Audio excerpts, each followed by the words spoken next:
Welcome to the Sportsfit Mum podcast, the place for expert knowledge and advice for your pregnancy and post-baby health and fitness journey. If we haven't met before, I'm Marnie, mum of two, health and fitness coach, international athlete and founder of the Sportsfit Mum community. Join us each and every week for lots of motivation and inspirational stories for you, the sport-playing, exercising, loving mum or mum. My guest this week is Annie, the founder of One Intentional Minute. Annie is a previous NHS radiographer specialising in cancer treatment. She is also well known as an operational lead in a very successful COVID vaccination clinic in the UK. But more recently, she has moved with her family to Abu Dhabi, living her best life. Welcome to the podcast, Annie. Thank you for having me. We have done so much talking off air. I wish that we'd pre-recorded it already because there's so much. I've been having some free life coaching, everybody. It's fantastic. Annie has founded her newest venture, an online course around intentions. And her new company is called One Intentional Minute. And she is wrapping up all her experience with the NHS and her previous career, as well as her life coaching experience. And I wanted to share with the listeners around one of the conversations we had about my intentions during my pregnancies. So being a competitive athlete, I really struggled in both of my pregnancies to follow my intentions to slow down. I desperately wanted to be smart in my pregnancies, train smarter. I wanted to slow down and not be so exhausted all the time. I wanted to enjoy my pregnancies, but my competitive brain wouldn't let me do that. And I've noticed that every time I set an intention now, even postpartum, I really struggle to have success with that as well. And Annie, I know you have a 4-step process that helps people set their intentions and have success with them. So would you guide us through that? Yeah, definitely. Thank you so much for having me. It's been a real learning curve for me, thinking about intentions which are slightly imposed on us and not necessarily something that somebody comes to me with oh, I can't wait to do this, I'm really excited about living a braver life or a more adventurous life, help me to do it. But actually, Annie, I've got to slow down, and how can I do that, because I don't want to do it. So that's been really, really good for me. So my 4-step process is head, heart, hands and feet, repeat. Okay, so we're going to start with the head here. This is usually where we make the decision and choose that intention. But the one that you're talking about now, slowing down, has actually been chosen for you. So that head step has already happened. And it's probably worth saying that, especially for first-time mums, this is not going to be the only intention that gets slightly placed upon you. You know, your life is about to change. And so whatever we apply to this one of slowing down, we can apply to other intentions that you also might find yourself facing. Okay, so that decision's been made for you. Your head part is done. So the second part is the heart. So it's really connecting your emotions to this intention. And usually what I would do is talk about all the positive emotions that you would have with your positive intention. But I think here it's about reframing the emotions you have around slowing down. So I think for especially highly competitive women who are very active, those emotions you have around people who slow down are, you know, slowing down's a bit for losers. You're never going to speed up once you've slowed down. There's going to be so many things that you tell yourself about slowing down. So you really need to take a minute and figure out what those things are so that you can address those and come up with some more positive emotions around slowing down. It's really good here to think about that end goal. The end goal is that you're going to speed up. But in this case, we have to slow down to speed up.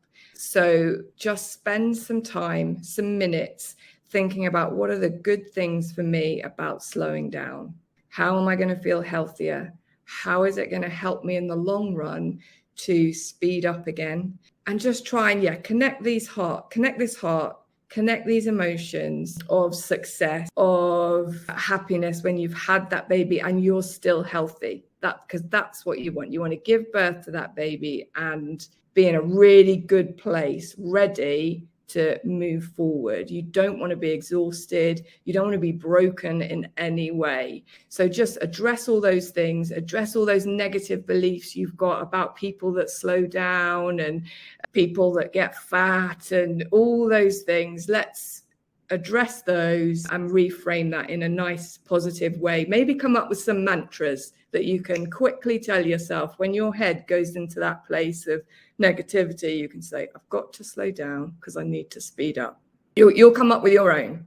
You'll come up with your own good ones. I can't hear you. You've gone quiet.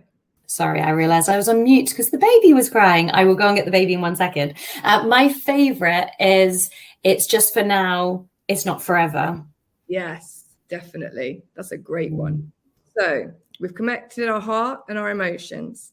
The next step is hands and feet, which is all about your actions. Now, having a baby is a bit like having a wedding. Everybody's like, all you got to do is get to have that baby. So you might schedule all your actions up to birth, and then you don't think about the next bit. But we all know, anyone that's married knows, it's the bit after that that you really need to plan for. And it's the same with the baby. When you're scheduling your actions, you need to schedule right up until that end goal, which is actually back to playing sports, back to being a certain level of fitness, which you will know and you will decide. So what we really need to do in the hands and feet stage is get these actions nailed and schedule them. So you might want to look at a schedule even for like a year and a half.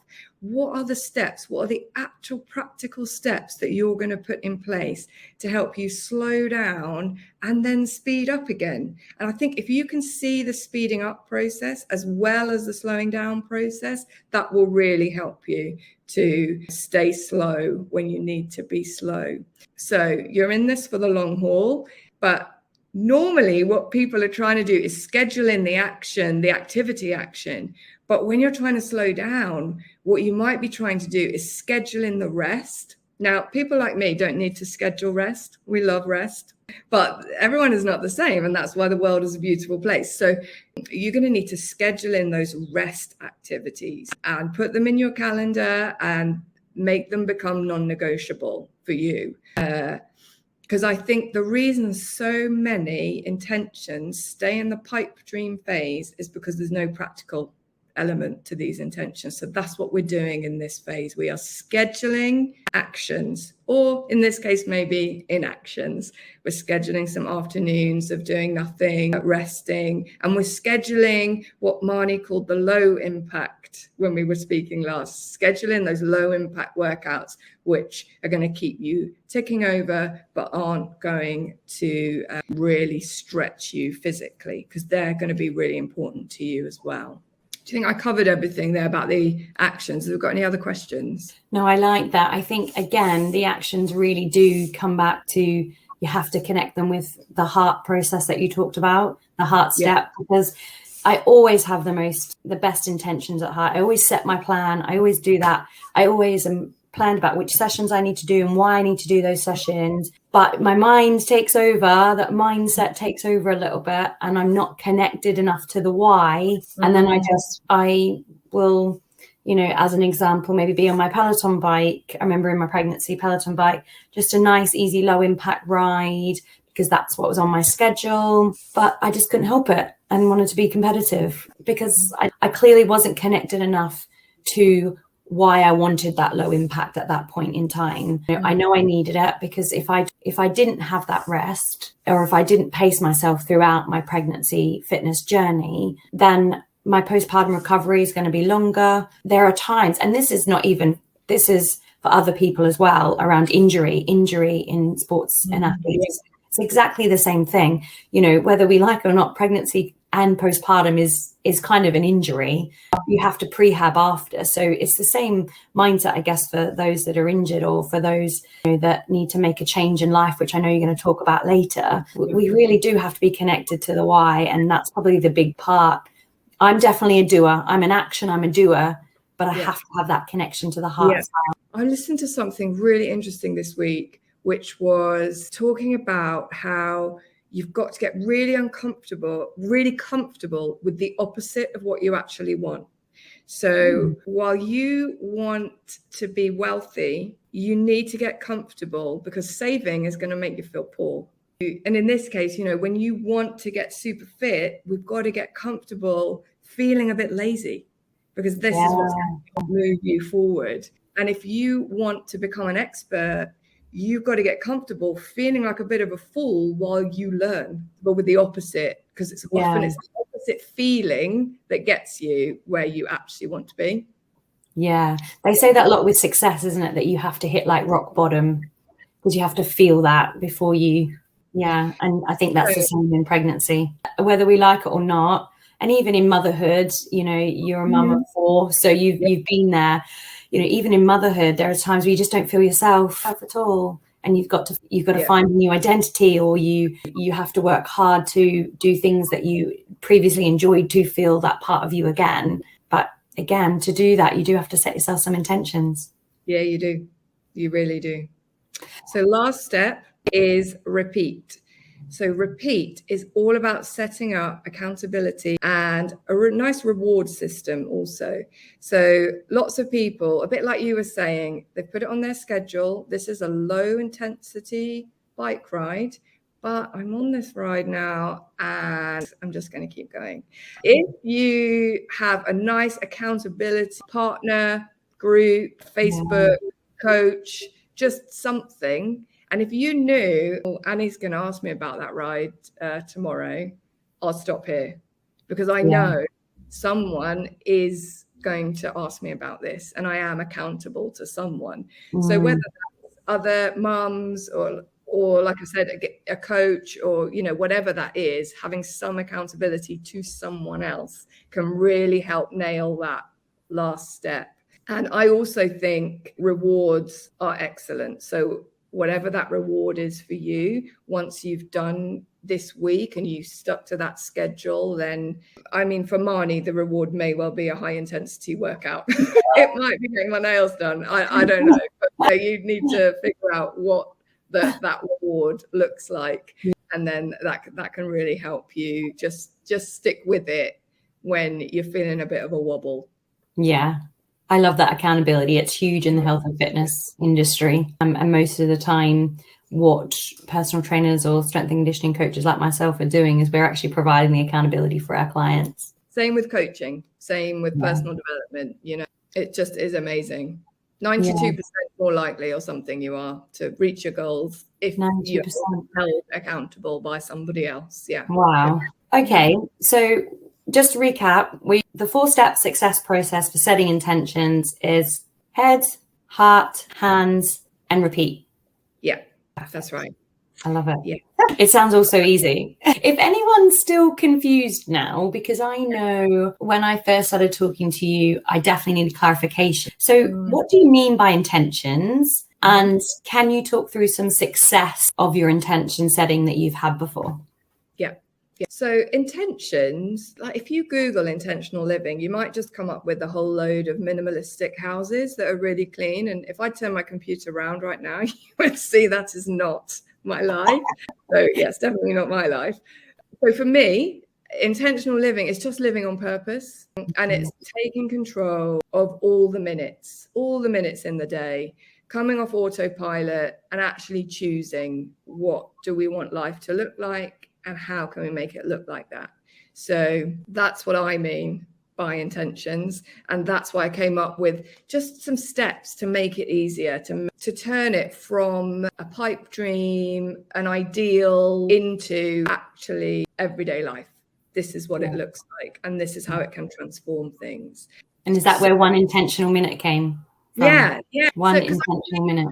I think for me, it's really about making it accessible. I love to coach people, and I think you can get so much out of it and you can make huge leaps. But I also want it to be like the building blocks of intentional living. I want to make those also accessible, so people start thinking about those things and taking control of the minutes. It literally, you can spend 1 minute just focusing, connecting, visualizing, whatever it is. These tiny minutes can make a huge difference. And at the same time, I know I shared with you before, if you let the minutes slide, then the big things don't happen either. So, I set an intention of being more present this year. That was my January intention. So I thought, how can I actually do that? So I've been doing one thing at a time. That's my challenge, to only do one thing at a time. And I'm a massive multitasker. I've got 4 children. I've worked full time, and it is hard for me not to multitask. But how's it going? We're at the end of February. How's it going? February is better than January. I've got to say, in January, I just felt bored. But the worst culprit is your phone to being a present person, because it's just constantly. But I found even that I'd like to be on my phone to my sister, but I'd also be on Instagram at the same time. So I just stopped all that. Like, if I'm on the phone to you now, I'm on the phone to you. I am not on Instagram. If I'm in the bath, I'm in the bath. Yeah. That's it. Slightly off topic. I think the pandemic helped many of us be more intentional with our time and our energy, because most of us had to not go on autopilot. Not all of us, obviously, you were very much involved, frontline stuff. So not everybody, but a lot of us needed to, the mill that we were on just stopped. So we had a bit more time to, I guess, stop and think, okay, what do I intentionally need to do now to homeschool my child, to save my job, to save my business, to move to a different department at work, to save lives. You had to set different intentions. But I also felt that electronically, we went way more online and we did multitask. I was online all the time. My screen time and my 2.5-year-old at the time screen time just went through the roof. I think I'm still trying to get my 10-year-old out of Delion. Yeah. Because that's just what we did so often. Yeah. Was, okay, let's just put some Netflix on because Mum's got to do this. And it did become a real go-to. And it almost, I think, became a friend for the kids as well. It's like, I'm going to watch this season. There's like 500 episodes and these are my friends now because I can't see my actual friends. Learning all that is quite hard work, isn't it? Definitely. Okay, let's talk about your success with setting your intentions, because you've had some big life milestones that you've used your own process for, and you've had huge success. So share an inspirational story for us. Okay, I think we'll go with my most recent one with the family, which was we needed an adventure. We really needed an adventure. So we've got 4 children. We've been married a long time. We have a lovely life in Cobham where we both work full time. But the thought of doing this for another 10 years till my youngest was 18 was just like, oh, this is a bit soul destroying. So we set that intention for an adventure. And from then on, said yes to the things that were going to lead to an adventure. And now we are living in Abu Dhabi. The beach is like our daily fun. The weekends look, insanely good. And it couldn't be further from our life in England, where we worked, 4 children. There wasn't much money spare, even though we both work full time. My husband's a teacher and I'm in the NHS. So, but we just said, we don't want this forever. So moving somewhere like Abu Dhabi is just an amazing chance to immerse yourself in another culture and create a gap. A lot of self-development talks about creating a bit of a void so that other things can fill it. And while you're living on autopilot and your life is pretty full with everything that you do, there's no chance for new things. So we've just created this opportunity for new and wonderful things. And it's opened our eyes to a whole nother way of living. It's amazing. Awesome. So, and how did you use your 4-step process to get you guys where you are now? I think in this case, the decision was probably the hardest. The decision to say yes to living in another country with your kids was the hardest part of the process for me.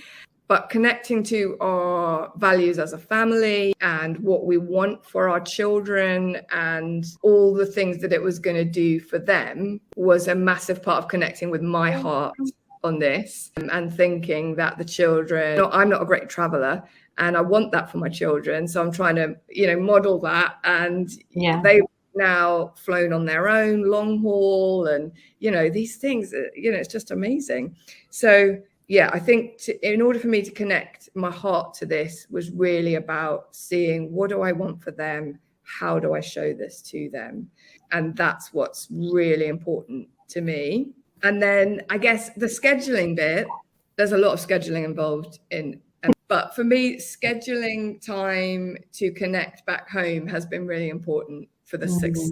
I was literally on a Zoom to my sister just up until I came online with you. So we still see each other and we still talk probably every other day. So yeah, scheduling in time to still connect with home. And so one of my boys is nearly 17. And so scheduling his flight home was really important. He's going home for Easter because he wanted to feel connected. So scheduling in those things that are going to keep everybody happy with the adventure has been really good. Yeah, and I love that you still call it an adventure. Yeah. That's great. That's fantastic. It is hard being away from home and it is hard making friends. I think the hardest thing for me has been I've left a very big life in the UK where I had an important job, and I say I felt like a somebody at home, and out here I feel like a nobody. So that's hard, but it's good. It's good to be out of your comfort zone and learning new things about yourself. And we're all on journeys, but you have intentionally taken the path that you want on your journey, which so awesome. Absolutely. So awesome. Annie, so talk us through, and I know we're going to do a little intention setting little freebie for people to download, which we'll put in the show notes, but talk us through where people can follow you and maybe some of the content you're sharing and what you've got coming up with One Intentional Minute. Yeah. Okay. So I have started an Instagram page. It's the easiest place to find me, at One Intentional Minute. You can follow me on there. I'm launching some products, some printables and a course on the 25th of April, which I'm really excited about. So the course is going to walk you through the process. And then I'm also going to do some printables around having an intentional day and some journaling, because I find journaling as a tool is really, really helpful for me. So journal prompts for different points in time. So I'll be releasing all that on the 25th of April. So the best place to find me is One Intentional Minute, where I do daily, like, inspirational, funny reels about me and my life, and little tips and tricks about how to fit a bit more intention into your everyday life. And if anyone's listening to this and wants to share some success they've had with intentions, or maybe even where you struggle, comment on one of your Insta posts. So if you need any help, I'd love to help you or be your accountability buddy. I'm not sure you know what you get yourself in for there, Annie.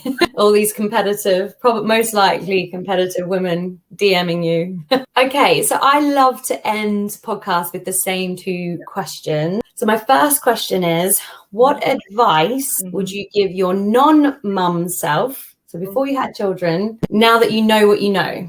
I've got two. Number one would be, there's time. Okay. One thing I've learned is there is time for everything that you want, and sometimes you need to wait. But I think before you're a mom, and when you're leading up to be a mom, and when your babies are tiny, you feel this rush and you feel that there won't be time, but there is time. And I've achieved so much, and I can't believe how it happened, but it's because there is time. And I'm a real pro age. I like getting older. I have loved being 40. I've absolutely loved the confidence that it brings you and all those things. So I'm really like, there's time. And then the second thing is share the load right from day one. Let's not hold all this to ourselves. Share the load, the responsibility, everything. Share. Oh, they were good. I resonate with absolutely both of them as I try and keep my eyes open with a 3-month-old who hasn't slept. So I definitely need to share the load, and I've got time to do all the things I want to do in life. So stay calm, stay intentional. Time. I love it. Okay, and my last question is, what's your favorite thing about being a mum? I've got two things again. Firstly, I would say the laughter, which I love. Now my children are older. So my oldest is 21, and there's 20, and there's 16, and there's a 10-year-old. Wow. We laugh so much, and I love it. I love the laughter. Absolutely. The second thing is I've got 3 boys, and I absolutely am so proud of them for their feminist attitudes. I suppose that's two intentional things we've done as a family. Laughter is very high up on my priority list. So we laugh a lot, and we do a lot of laugh-inducing activities. And the second thing is, I want these boys to be good men, to be good fathers, good boyfriends, good husbands, and to really value women. And because the only way this is going to change is for the men to change. I love seeing them posting about women and being equals, and favorite thing. I love that. Evie loved that. She gave a little giggle for that one. I always learn something, more than one thing, when I speak to you.